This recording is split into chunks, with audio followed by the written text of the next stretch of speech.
it's a prerequisite for me to want to engage and just to get to know you better and everything like that. And like what you built and what you're still building, Hmm. absolutely phenomenal, man.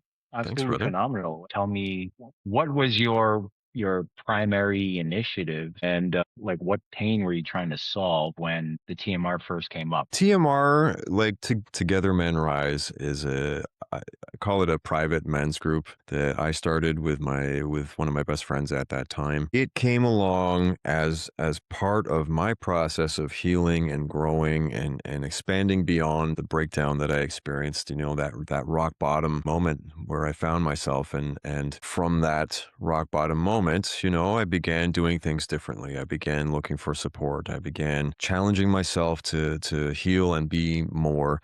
And I got to a point in my life when I really desired a brotherhood. I desired to have, a consistent group of men in my life that I could rely on, that I could sort of be open with, that I could learn from, that where we could grow together.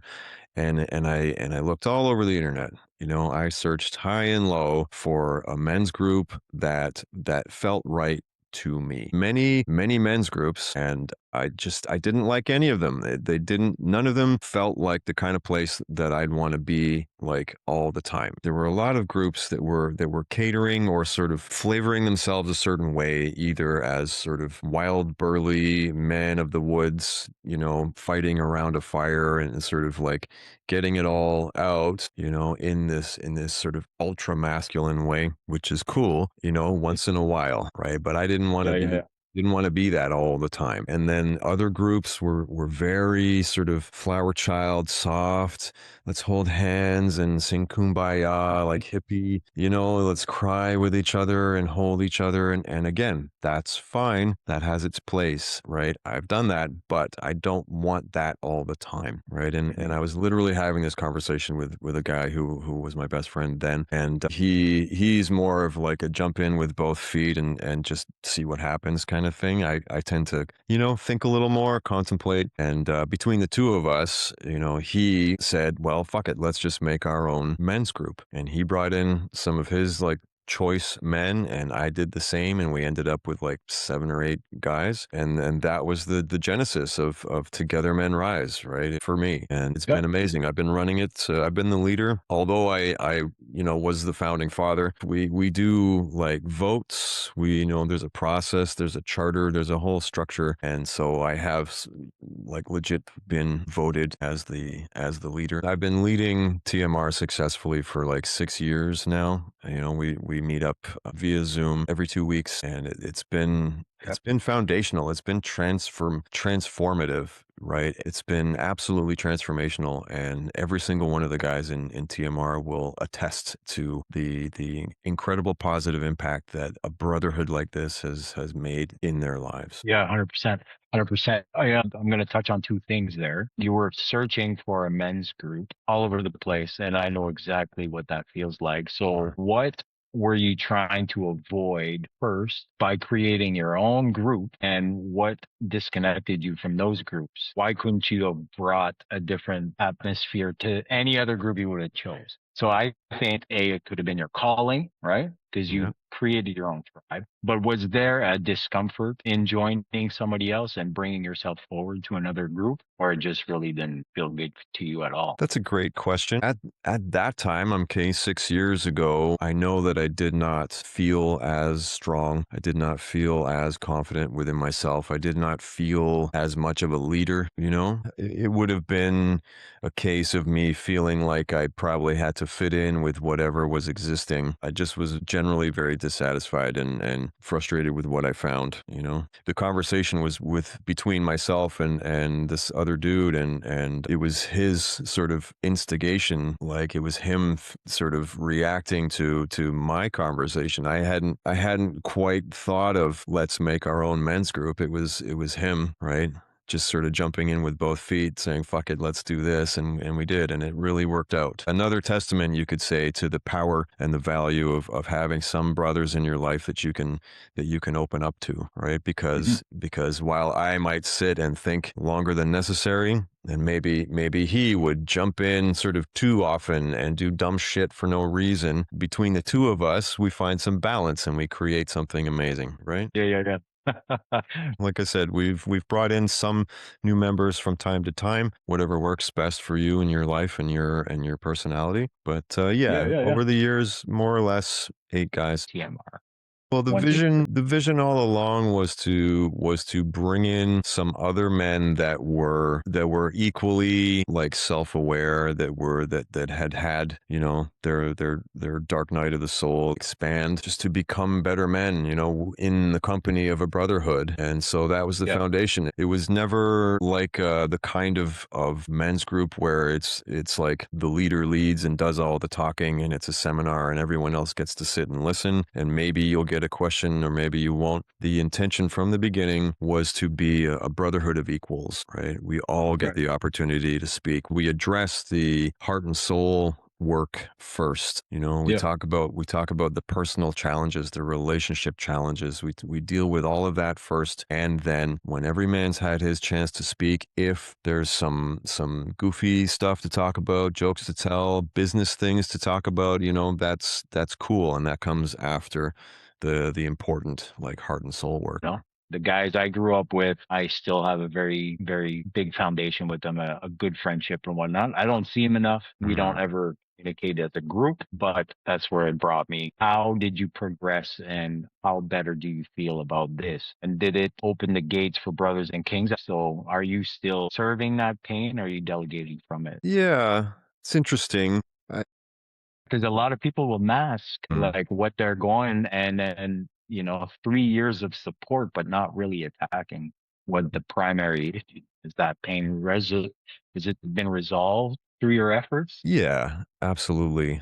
There's still, it's a long road, you know, there are still things that I'm working through. There are still little pains, you know, that I carry, that I deal with, that I'm learning to let go of. But certainly like the bulk of the pain that I had when I started TMR has been resolved. You know, not only through TMR, but through other like men's groups that I've found, through other brotherhoods, and just through a commitment that I've made to myself to continually do the work and face the demons and let things go and work things out, you know, and especially within TMR, it's like we have bonded so well and so honestly that we can open up to each other about anything, and we call each other out on our bullshit, you Yeah, know. yeah, So yeah.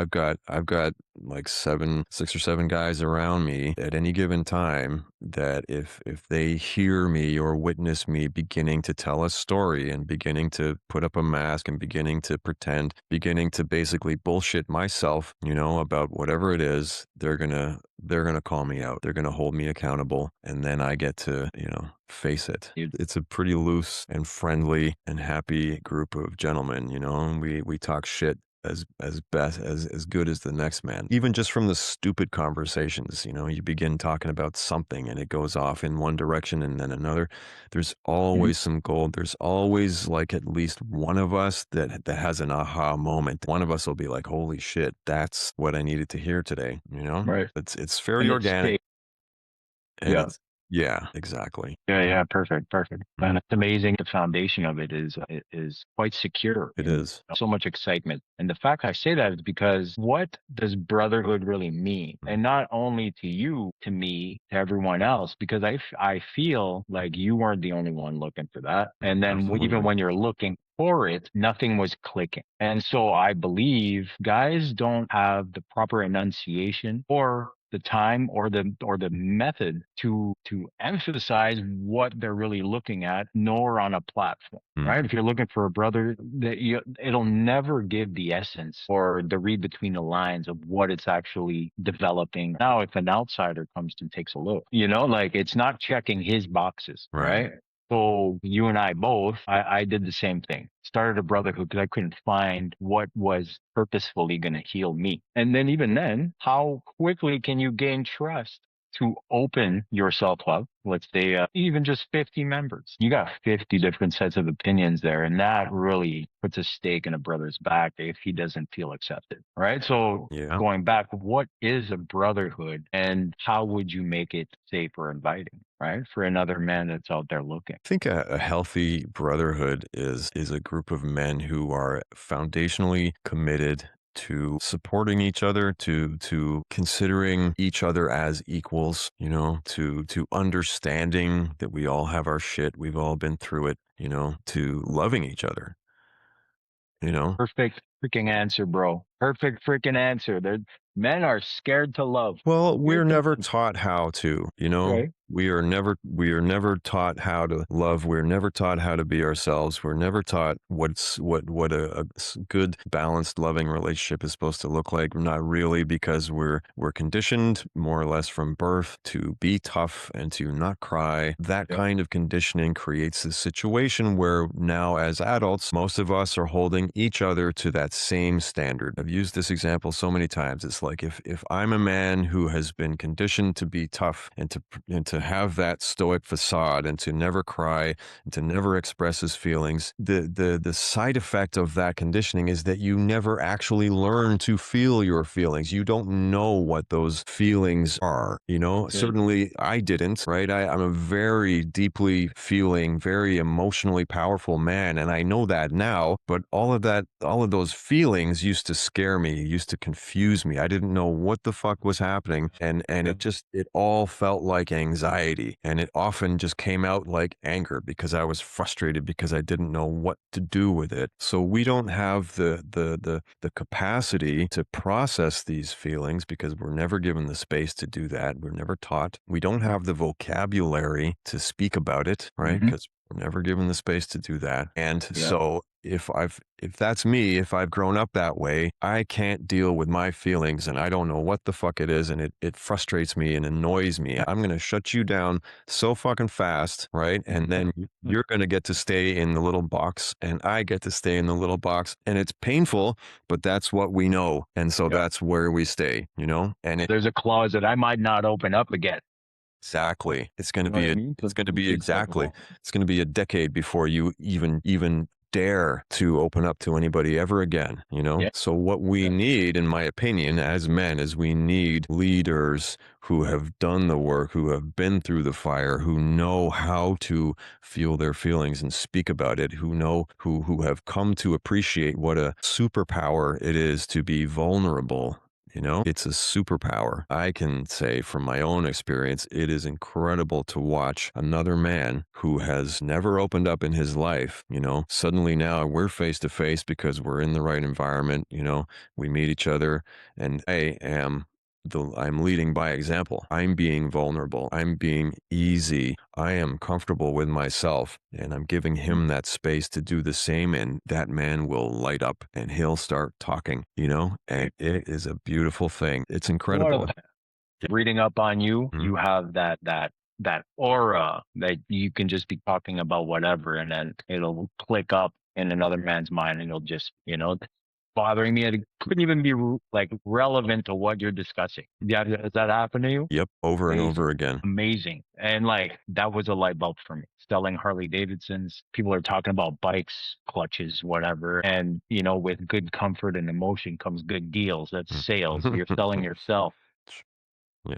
and they would just tell me their life story, right? So Yeah. I knew I was always told from a young age, you don't know how you feel. Yeah, you Mhm. don't know what to think. Same as you. You're just a boy. You know what I mean? Cover it up, rub some dirt on it, keep going. Like.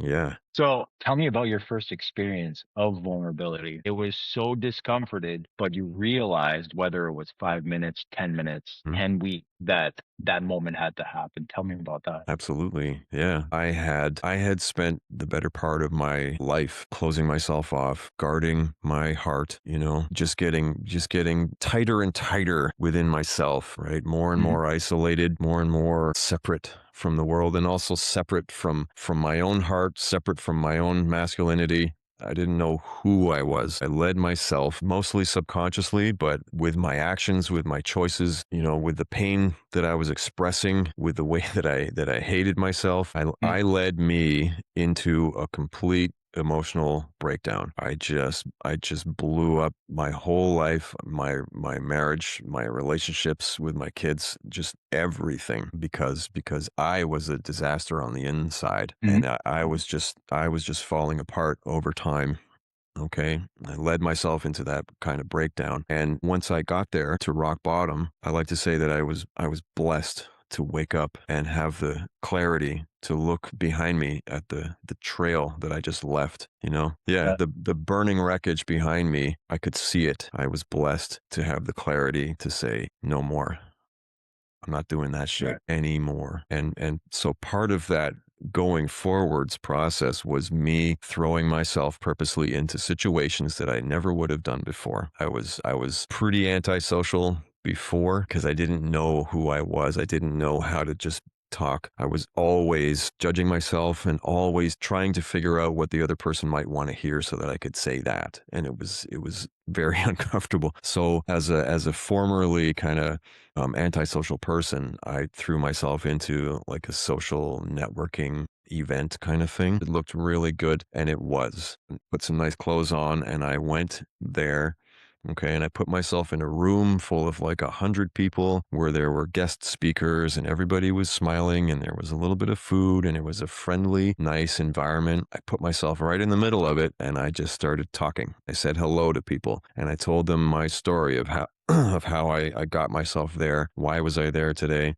I was at a place in my life where I felt like I had nothing left to lose. So why should I give a shit what people might think of me? Yeah, yeah, yeah, yeah. I finally decided to just say fuck it and show up as myself. And the revelation for me was that in showing up as myself, brother, the people loved me.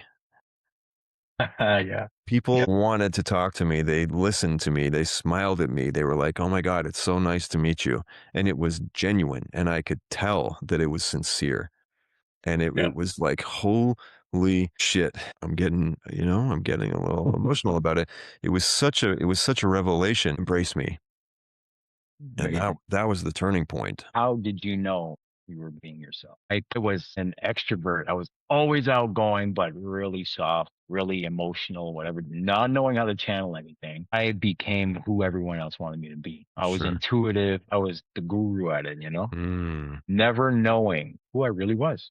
sure. And so at this point in your life, was this the epiphany you needed? Like, okay, all these traits is me. This person's me. I accept me. Was that the foundation of you loving you, or was this an ongoing thing and breakthrough happened at this meeting? Certainly the first meeting, because I went to a few of those meetings, with that same group. The first one was a revelation for me. It's been a process, sort of growing into myself more and more. Is Yeah. has been a process over the years, letting go of all the bullshit stories and the false ideas and the limiting beliefs, letting all that go, seeing it for what it is. That's a process. It's taken some time. How did I know that I was being myself? It just felt easy. It felt comfortable. Oh, yeah. I had no anxiety. I wasn't performing. I wasn't thinking too much. I wasn't overanalyzing. I was just like, fuck it, here I am. Yeah. And I was willing to just talk about me and let go of all the misconceptions that I had about myself and about the world. I knew it was me because it was just the easiest thing I'd ever experienced. And the alleviation of F it all. Yeah. Bro, I need to ask you this. When did you realize you cared way too much what others thought in order to justify yourself, your presence? After my breakdown, man, Okay. everything changed after the breakdown, right? Because I knew that I couldn't go forwards in the same way anymore. I felt like I had nothing left to lose, nothing left to hide. All my shame and my fear was out in the open, and I was in a position where I had to face it all. There was no running from it anymore. There was no bullshitting. There was no opportunity to live in a state of denial anymore or tell myself stories about how things are not that bad. I couldn't escape myself anymore. And at the same time, I found that a lifetime of feelings that I'd avoided and been confused by, all of that just was broken loose as well. It all started coming out. It was like being a baby again. It was so fucking messy and so heart-wrenching. I literally cried at least once a day, every single day, like hard for months. For months. I cried so Right. much that I worried I might never actually stop. That was part of the process of letting go, of discovering my feelings, of learning to be, a more whole, more well-balanced version of myself. Yeah, yeah, yeah. You know, God collects your tears and rebuilds you with them, man. Mm. Cleans you. Mhm. Give me a time perspective. Like Mhm. you had been through your adolescence and you were married Mm. and kids, everything, still bottling Mhm. what it was, like not finding your true self, your true purpose and whatever. So now anybody in your life at that time, who were you trying to be for them and why? Like, what was your epiphany of like, I can't be this person anymore. Everything has to break. Because it's Mhm. like at the end of the day, we have to make those choices, Mm. right? We're not confident inside. But now we've made too many covenants, too many promises, too many relationships, too many men. That's the breakdown, Mm. right? What did I get myself into? Right? There's always, now you got bills, mortgage, house, cars, all that stuff. So Well, it wasn't the stuff that broke me, it was the disconnection from myself. I had no idea who I was or what it was all for. I had a really nice house. I had a great wife, I had beautiful kids, and I wanted to be the best husband that I could be. I wanted to be the best father that I could be. I wanted to give my kids the world. I wanted to give them everything that I never had. But I had too much of my own bullshit going around in my head. I had too much unhealed stuff within myself that I did not have the capacity to be the man that I desperately wanted to be. And right. instead, I felt more and more overwhelmed and disconnected. And, as things began to fall apart, as relationships began to change and shit got kind of more and more weird, I acted out my own unhealed self more and more. Mhm. And what I was really looking for subconsciously was self-destruction. I hated myself and I was too scared to stand up and make the changes that should have been made much earlier. Too weak at that time to take full responsibility for myself, So subconsciously I was seeking self-destruction, either complete destruction for myself or just destruction of that life so that I could be free of it and could have the opportunity to change. Right, right. Crazy. That's crazy. How was your upbringing? Like happy home, mom and dad was there, proper teaching and that kind of stuff. Because I feel like as men, we tend to think dad's the hero. Like me personally, I'm gonna use me. Sure. My mom was always underpowered by my dad's presence, and I seen that from a young age. Yeah. I was outgoing, joker, whatever. I wanted all the eyes on me and ego. I was running ego. I didn't know what it was, but my dad was also my hero, Okay. strongest man, greatest protector, amazing provider, Mm. everything like that. However, like me being told, I don't know what I think, I don't know how I feel, that comes from my mom's side, my mom. So how do we delegate that? Like, if being told these things as a young boy, then growing into it from in a broken home, Mm. mind you. So I just stuck to my dad's ways, mannerisms, lifestyle, everything like that, everything. Sure. Now I look back absolutely loving how my mom provided in all areas, and so was my father. Do you have that same gratitude for that, even though, you did go through your hurdles? Not really. My upbringing was different. I'm an only child, right? And my parents like moved over from England, right? I was born in Toronto, so my childhood was pretty isolating. Okay, my mom is very controlling, very overbearing, you might say. My dad is fully committed to her, and although He busted his ass. He provided. We always had a roof over our heads. We always had food. Always had a car. We got around. We had a decent sort of life, right? But it was not emotionally supportive. Like they're kind of stereotypical British people, very, very emotionally repressed. My mom being a bit of a control freak, she gets very wound up, very uptight about the littlest things. When I was a teenager, she and I fought viciously. I hated her for the longest time. I've come to realize that from a very young age, I distanced myself from them because I didn't trust them from a very young age. And I know that now because my folks were always pretty like cash strapped. From the goodness of their hearts, they wanted to save me the stress and let me have my childhood. So they never talked about it with me. As a child, I felt that. I felt her stress. I felt the anxiety. I saw them hiding things from me because they didn't want to talk about money or whatever it was. And as a child with no frame of reference, one tends to internalize that. My parents are weird. What's going on? I don't trust them. It must be me. If parents are like gods, if they're acting weird, I must be the problem, right? So yeah, like my childhood was overall, it was fine. It's probably very average, but it was very emotionally isolating. So you hit a word that just struck a chord. Trust. Trust. You felt distrust, not even knowing how to put it in words, nor even capable of expressing it because of that secrecy going on and whatever. How would it connect to your future upcoming relationships that you wanted to build? And going back to question number one, was that a factor on trying to find your tribe in the first place? Pre and post build up. Trust is major, major.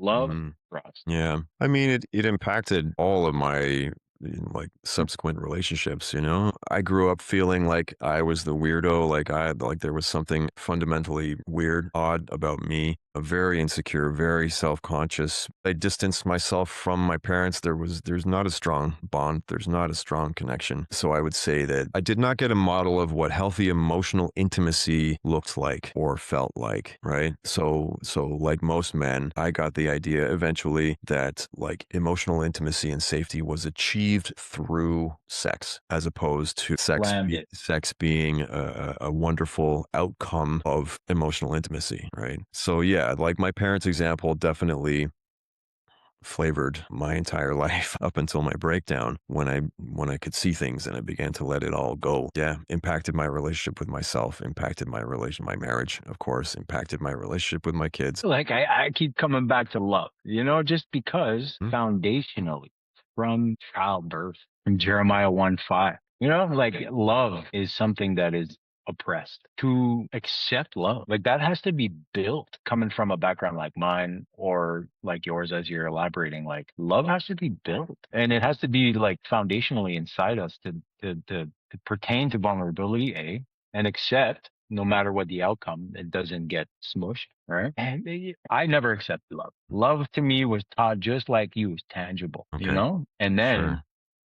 from a young age, I was making physical jokes around my like 10 years old, Mm, making jokes I didn't even understand okay. and like very inappropriate about the birds and the bees and whatever. And I'm like, oh, where am I getting this? This from the people in my household, right? Always, Mm, my family was a bunch of womanizers, users, abusers, alcoholics, drugs, a whole bit. And like, I never saw love. So I connected deeply with you there because I knew from like since 1994, I can put a date on it. Saw everything crumble. How long did you did it take you to realize like without love I got nothing? And like through your wedding, your failures and everything like mm. that, like it must have came to you where like this is the missing piece. Everything changes after that, right? I mean, I felt that very much after I destroyed my marriage and my relationship with my kids. I felt that Right. very, very Yeah. poignantly. The bigger sort of understanding was realizing that I had been up until that point seeking the emotional intimacy that I so desired. I'd been pursuing it through sex. I'd been conflating the two things. I'd been seeing one as the key to getting the other, and that realization that what I most desired was to be seen, was to have that emotional intimacy, was to be loved as I am for who I am. That's what I was starving for. That's what I desired most. And when I realized Yeah. that, it changed everything. Did you believe you could get it though? Yeah. Right? Like, did you believe in yourself in deep? You knew you were good enough to be loved. Am I hmm correct? But did you believe you could get it? Eventually, Okay. eventually, as Okay. part of my healing process over some years, eventually I began to believe that I was worthy of it. Yes. Right. And let me give you a perspective. I grew up with a brother. I was the black sheep. I was always compared. I did not believe I could amount to anything close to what to the success or the achievements or accomplishments my brother was doing, nor was I even praised for certain things that I was achieving anyway. I was 16 years old, never cared to even talk to anyone. Okay. They said, "Well, are you going to be a good father at least?" At least, wow. Oh, at least. I'm like, you guys don't know nothing. I was like, that was it. I just right off. Yeah. I don't care to even No, I communicate or mean, whatever. I don't talk to them. I don't care. yeah. Yeah. So, That's a tough decision to make, and I oh, applaud it you. wasn't tough. I mean, I'm like, screw you. At that point, I knew what I was worth, and it was a lot more than what they ever led me to believe as a mm, child. yeah, At that point, good I'm for you, like, brother. that was your last chance, man. Yeah, yeah, yeah. But Uh, that's the dexterity and the strength we need to recognize. And sadly, our surroundings have to promote this in us. mhm, Like self-sufficient, self-sustainability. It's John 8:32 comes to mind. The truth will set you free. mm, And instinctively, it's like, I just know truth doesn't matter what anybody's saying around. So the truth about what is happening, the discussions that's happening inside your head, you have to decipher. There's no guiding point. You're not getting that.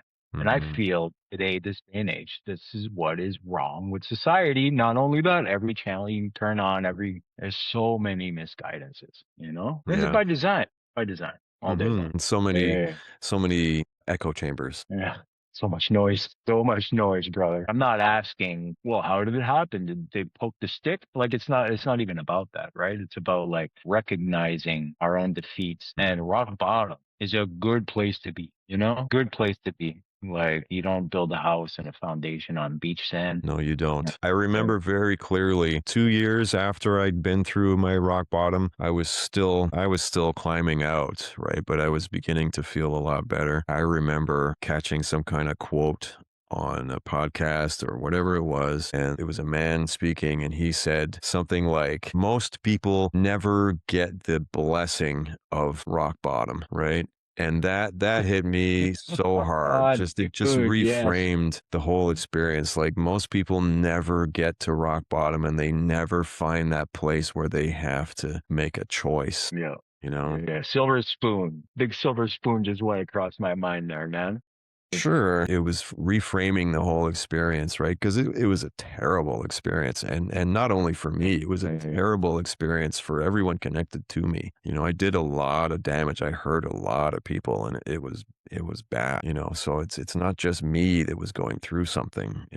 And reframing it all as a blessing, as an opportunity to start again. When you think Mhm. about the alternative of so many men that take themselves out of this world, so many men that never are pushed quite hard enough to change, and they live their whole lives in pain, doing the same shit over and over and over until the day they die. Rock bottom is a fucking blessing. Beautiful spot. It doesn't seem like it. The blinds are all closed and everything, and it's a mucky basement. But hmm the silver spoon can mean more than one thing. Always pampered. Always. Where I was coming from is, if somebody doesn't let you fall to your own demise, there's always a cushion there to make sure you're not gonna bang. It's preventing that kind of growth. mm With a Yeah. silver spoon, like, in that same analogy, is like the executive son that just gets handed everything to him, has no emotional integrity, has no core teachings of Mm. building himself up. It's Yeah. just extrovertedly identified through where he's from, right? So the rock bottom won't happen to him, but yet the level of cognitive abilities won't grow either, Hmm. right? That's where I was coming from. And so, did you ever feel there's always going to be that memory? Have you rewritten them all? There was a breaking point, and you said you were an introvert, very quiet, never defining who you were out there. Yeah. It led up to this, your breakdown, your breakthrough. But does it still haunt you sometimes? I have regrets, man. I created my rock bottom in a really shitty way, and I wish that I could have done it differently. I wish that I had, a brothers and kings in my life at that time that could have supported me and called me out on my bullshit and held me accountable in such a way that I might have grown and changed voluntarily prior to doing all that damage. I wish that I had something like that, and that's a huge motivation for why I created Brothers and Kings in the first place. I have Absolutely. I have a lot of regrets. I have a lot of shit that I'm gonna get to carry for the rest of my life, and I've come to terms with that. No, I don't have a good relationship with my ex, like, at all, and I have a very strained, minimal relationship with my kids. I'm doing what I can to prove to them that I am not the same guy anymore, that I'm here, that I'm taking responsibility and accountability for the things that I've done and the ways that I hurt them, and then that I want to be, a useful, loving, and respected part of their lives if they'll have me. This is all a work in progress. Yeah, I do have The regrets. strength, bro, it takes to just say that. Mm, Thank you for that. It's a mhm, realization where you can finally accept it. Like that. mm, And I bring that up, bro, because we all carry baggage that wasn't meant to be ours. And absolutely. Matthew 11:28 specifically says, "Come to me, those who are heavy burdened and laden, I shall give you rest." Mhm, That's the rest, the recipe to remove those regrets and just turn them into experience, bro. It's imminent to move forward. It's to rewrite the history that you're carrying with you. Because mhm, those memories are never going to be. But to change it from regret to experience, A, it's acceptance, which you just have. B, mhm, you get it. But C, it doesn't have to be attached to pain anymore, mm, right? yeah, That's what it is. It's like you look back, you rewrite that pain, you rewrite that memory because yes, it did hurt, but the equivalent is yes, I did learn from it. yeah, And so once that belief is embedded, like limiting, it's not limiting anymore. Now mhm, it's vast, open your mind. You believe it, you know it, and that's going to pour out of you, man. mhm, So like, I hope your kids see this. Maybe they will, whatever, right? But they know the authenticity in mm, those words. We all make mistakes. I'll yeah, make mistakes.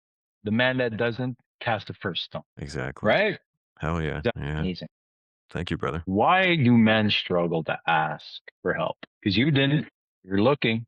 You weren't going to ask. I was. I was no way in hell I was going to ask somebody to guide me away from my addictions. Mhm. Way too prideful. Not only is my career at that time a commercial, they would have stripped my entire life just mentioning that I had a problem. Then there's pride, There's Then there's my pride ego. Why don't we ask for help? because asking for help makes you look weak. Men Yeah. would literally rather die than look weak, right? So now this is what we think we see, Mhm. but you and I both know when we see that weakness, strength, man, that fortifies the next step, Yeah. the longing that what we want is Well, you just said to, when we see that weakness, we know it's strength, and I would just remove Mhm. the word weakness completely. I mean, admitting that you could use some help, asking for some guidance is strength. Yeah, It's strength of character, right? It shows that you know who you are. You're comfortable with yourself as a man. You've got the internal fortitude to be like, look, I don't know what I'm doing. Can you help me? That's strength. yeah, The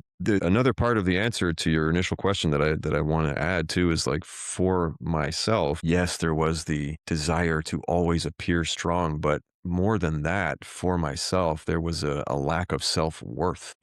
I didn't pursue any kind of serious, like, counseling or mentoring or anything because I didn't really want to be seen. I didn't really know who I was, but there was that self-worth issue, right? I Mhm. felt that I needed some counseling. I felt that I needed some help, and I pursued the cheapest, easiest solution that I could get because I didn't feel worthy of investing any serious time or money into myself, you know? We can make. Yeah, it is. I know that now. A Yeah, thousand yeah. percent it is. It's the best investment you can make. It's always the best investment you can make to invest in yourself, because the more you invest in yourself, the more you heal, the more you grow, the more you are able to show up powerfully and in a balanced Mhm. way for the people you love and the people in your life, you know? Amen. And I didn't get that, right? I just felt small and without value, right? And I tried, as an example, super cheap short-term counseling, and it sucked. And I was like, well, if this is what counseling's all about, then I don't want it. I allowed that experience to sort of drive me Yeah. further into myself. There's such a stigma that is attached to it. Mm, And when I mentioned the weakness part, that's exactly that stigma, is mm, that the participant who claims said pain, he's defining it as weakness. We're mm, not, right? mm. More times than none, he'll have his head down. He'll, take the left, go around the issue. And then my gift is to like just pull it out. Right. I'll identify it real quick. And that's definitely a gift that you have, to bring things to the surface so it can be washed away.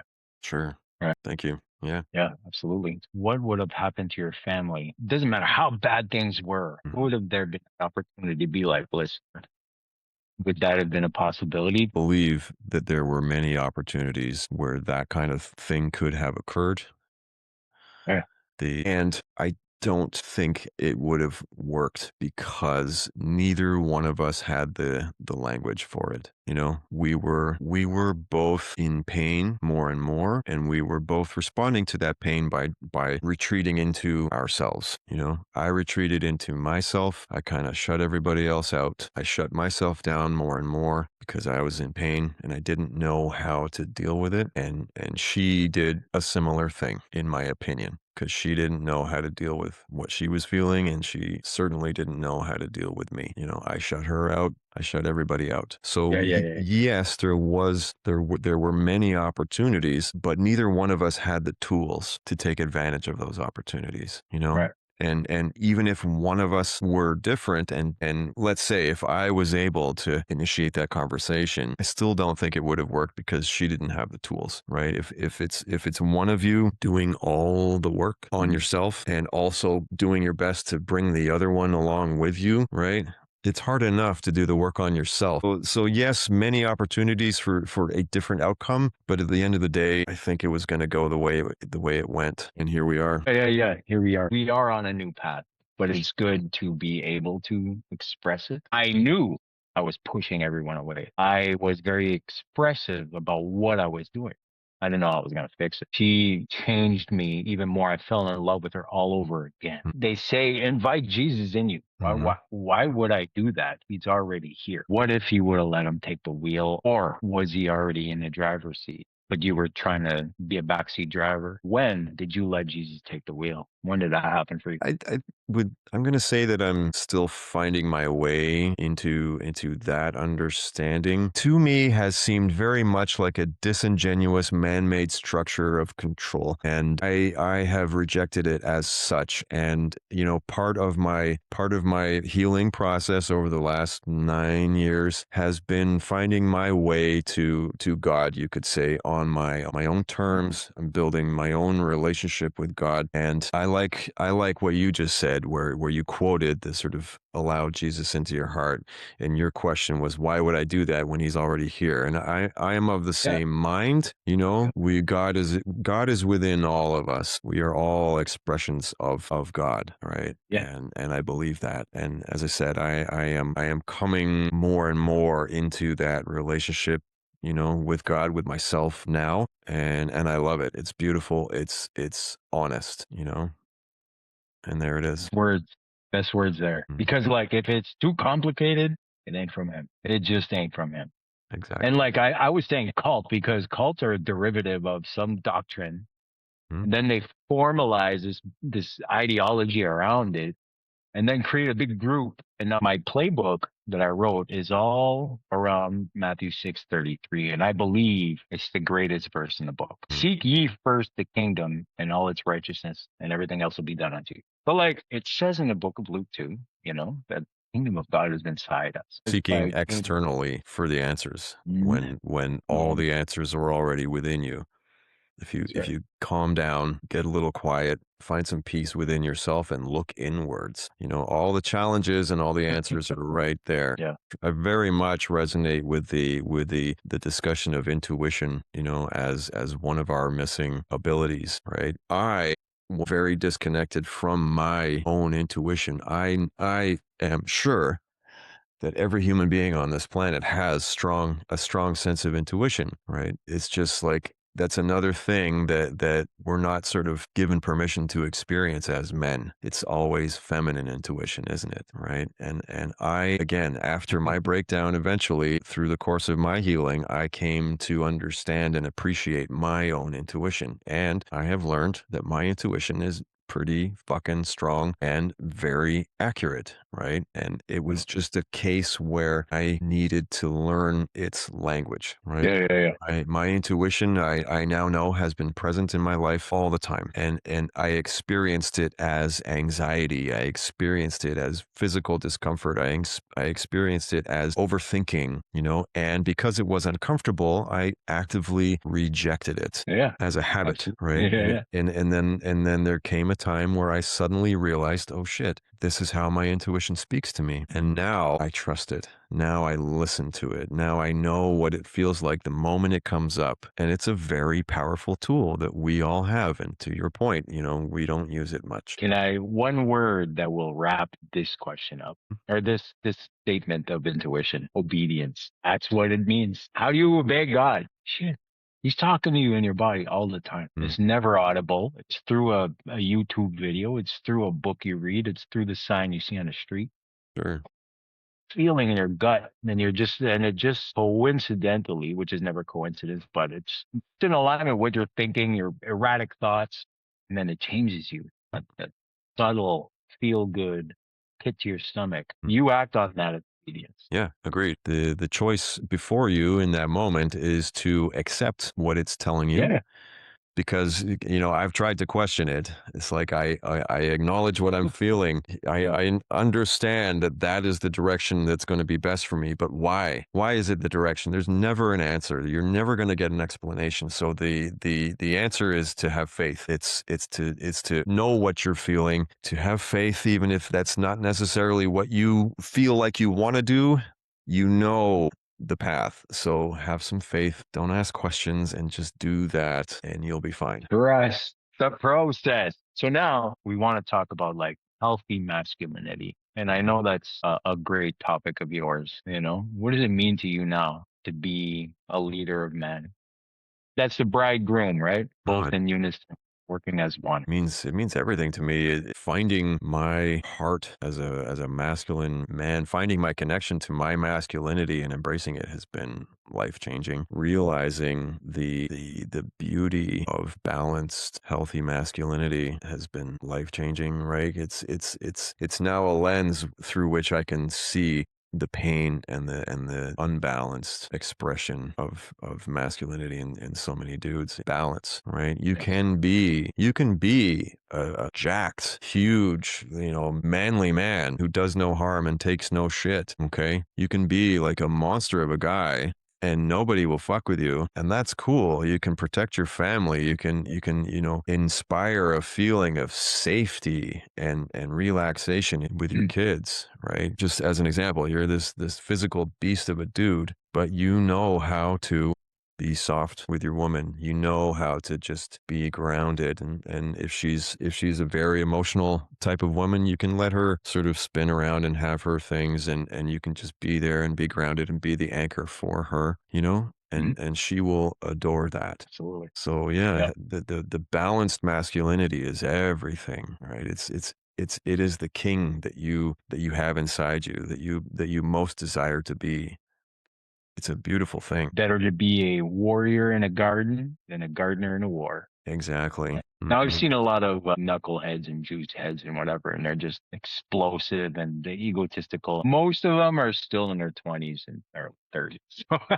Sure. They just Don't don't grow up. know what they don't know. They've grown up that Right. way. They've got their pain, their traumas, whatever it is, they're locked into that model. And It is what it Yeah. is, right? It's like the opportunity is for them to be more and to let some of that shit go and learn how to feel their feelings a little bit and learn how to, find their balance. You can still go to the gym 7 days a week. You can still be a beast of a Yeah. man. That's Yeah. awesome. But you don't have to be raging at everybody. You don't have this. That's not healthy. Like, are you telling me that Flexing every. as a man, does it feel good to be angry all the time? Does it feel good to be Yeah. so emotionally shut down that you can't deal with anything? Does it feel good to be always hiding behind some kind of a mask, right? Because I know how fragile I felt behind my mask. I was terrified that anybody might peek through the cracks and see the real me, you know? Right.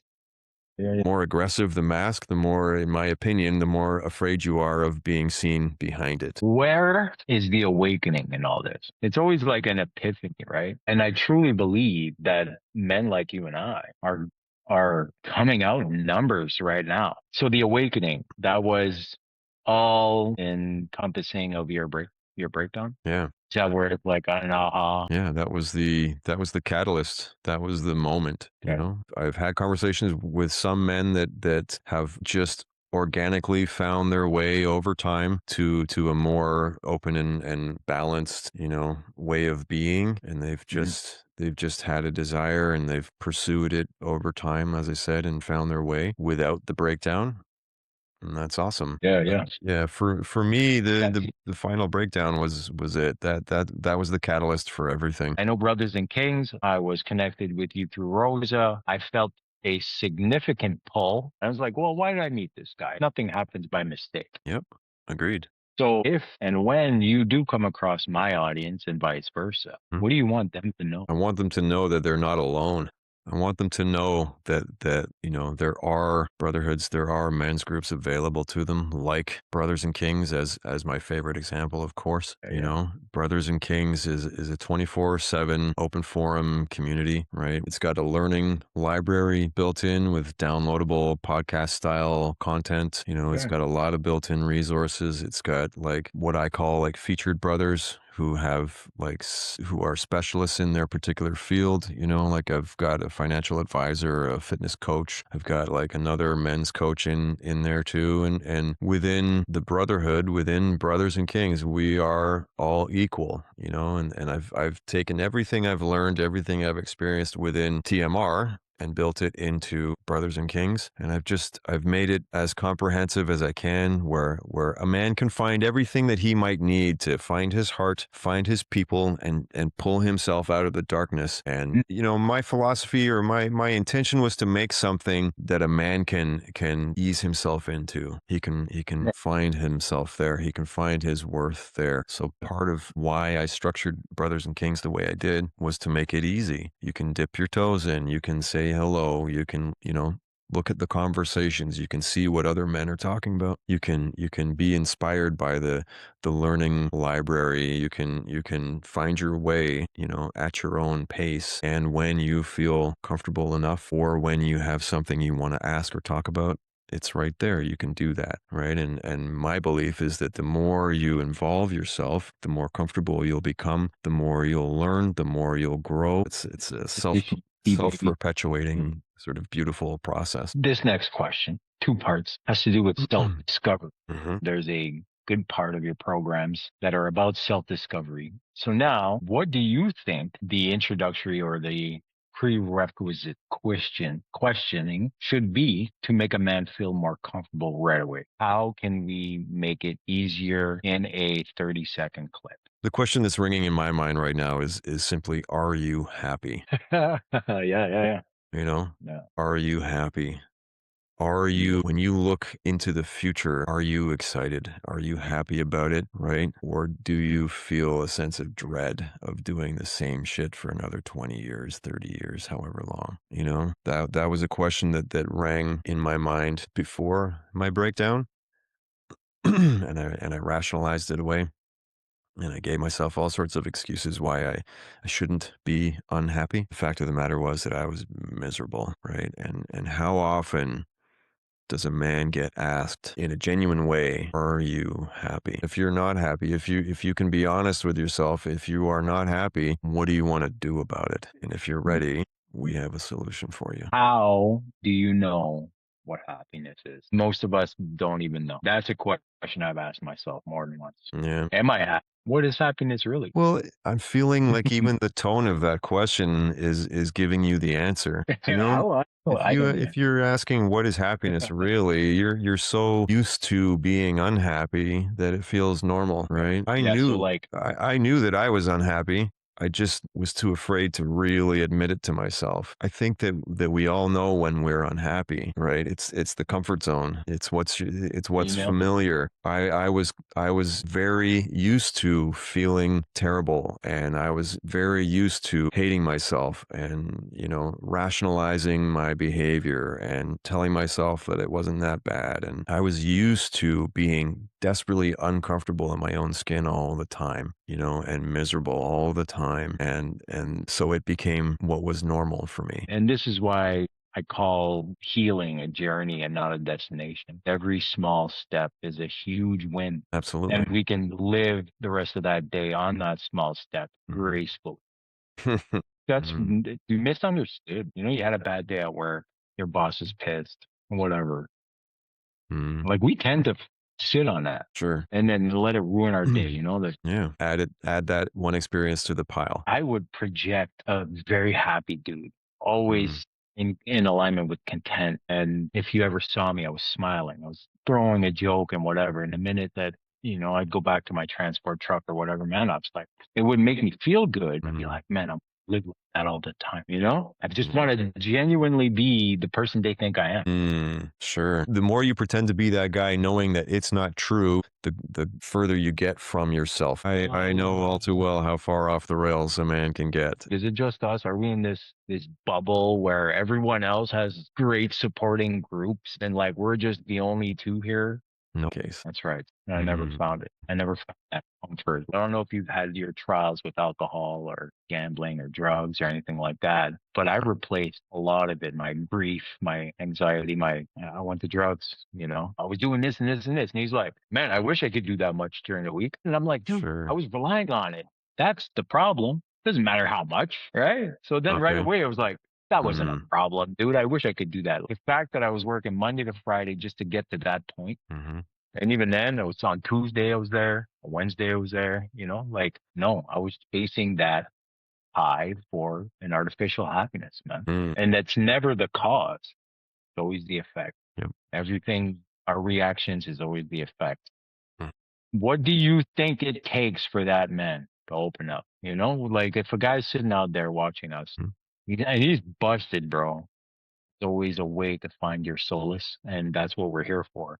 It just takes a desire. It takes getting to that point where you say enough is enough, right? It doesn't have to be a breakdown, certainly, but something you gotta there's some motivation is required.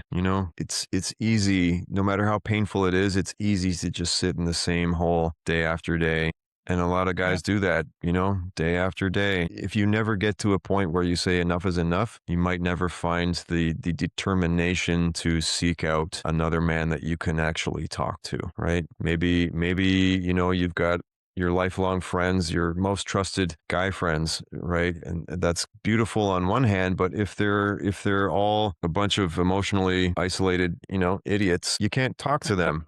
They might be great guys. They might be a lot of fun, Yeah. right? Yeah. You might have a lifetime of good experiences with them, but they cannot have that conversation with you because they don't know how. And if you're at That's right. that point where you know you need something more, you got to choose to value yourself enough to go out and find it. Yeah. Go out and find the men's groups. Go out and find the brotherhoods. Go out and do something different. Find a man to talk to, right? And Yeah. my belief is that it has to be another man. We brothers, we men must give each other the permission to do this. We must give each other the space. We must collectively learn to support each other in this way. Let's say you're married to a woman, you got this incredible, powerful, beautiful woman in your life who supports you, listens to you, all that stuff, and you could pour your heart out to her.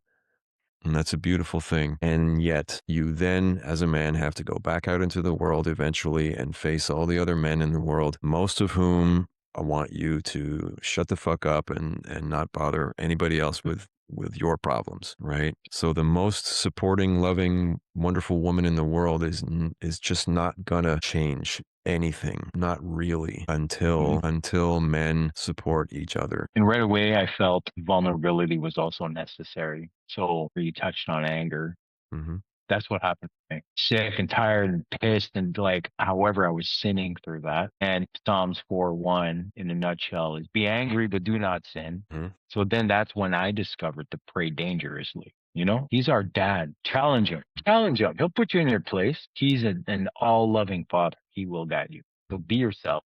Be angry. And if Right. I was to say anything, it's to speak with him first. That's where my duty comes in, is to just separate the two. You can either create a with evil or create fellowship with good, and everyone knows Sure. the difference between both, regardless. Yep. Right? Agreed. Where could we find you? I'm all over social media, Facebook, Instagram, TikTok, LinkedIn. I got, there is the Brothers and Kings website, of course. You'll recognize it immediately. And that's where I'm at. Amazing. I'm only here to pull the man in to realize his capabilities. And what happens in conjunction with that is he pulls the next man in. Yep. That man heals, the next man pulls another man in as a fisher of men all day long. Absolutely, man. I'm fully committed to like collaborations and cross Yeah. promotion and all of that. There's the world of men needs leaders, and if we collaborate and support each other and cross promote and all of that stuff, we're all going to win. So I'm with it. Yeah. A Beretta, you got a problem that you need me to solve for you, man? Yeah. Absolutely. Would you believe my innocent mind when I heard that? I thought it was a Chevrolet Beretta. Oh my God. Okay. We're down Mm, for whatever. okay. Yeah, let's deal by going for a ride. This is Daditudes. Yeah. Mhm. Beautiful. We get men to talk, Mm, then men get to heal, and then men get to ride. hell yeah. That's just it. These things are important because as men, we like tangible things and we like to Absolutely. feel good and everything like that. So, in all honesty, Jonathan, I think this is just one of many for us. But thank you. Thank you. It's been a phenomenal conversation, brother. And yeah, I'm totally down for more. Thank you.